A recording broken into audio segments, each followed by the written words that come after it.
Meanwhile, let's get the latest in the search for Kyle Clifford. And our reporter, Charlie Peters, joins me now. Charlie, the great concern is that this man is on the run. He's murdered 3 people and he may be armed. That's right, Mark. On the run, a significant manhunt operation underway now, a joint effort between the Metropolitan Police and the Hertfordshire Constabulary. And we're just getting news in the last few moments that Kyle Clifford, this chief suspect and the man they are hunting, was briefly in the British Army for possibly 2 years, up to 2022.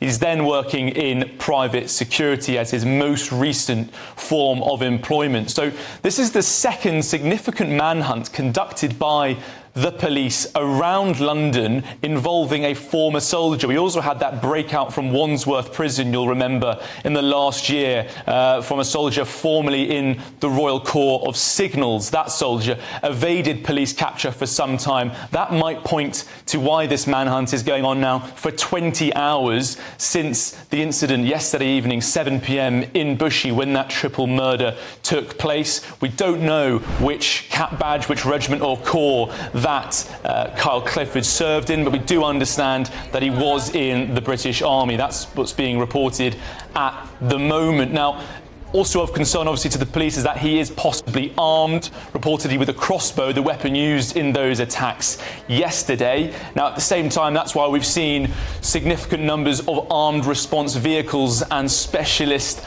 armed officers in Enfield, where we've seen them conducting those searches. That's important not only for offensive reasons, if they are put under threat by a man armed with a crossbow, but also defensive reasons, because speaking to police officers since this story broke earlier this morning, they've said that crossbows are a copper's worst nightmare. They point towards so many of these bolts, including the broad's head bolts used for hunting big game, being able to break through the standard armour used by police officers on the front line. Meanwhile, the armed response units, those specialist firearms officers, they have more significant armour plating, so they're able to be better placed to deal with these incidents. Even the territorial support group, the specialist riot police of the Met Police, are understood to be particularly concerned about crossbows. One police officer who serves in that unit told me that they don't even trust their riot shields to block bolts fired from some of the crossbows available in this country. Also, in the last hour, I've spoken to a victim of a crossbow attack from 2018.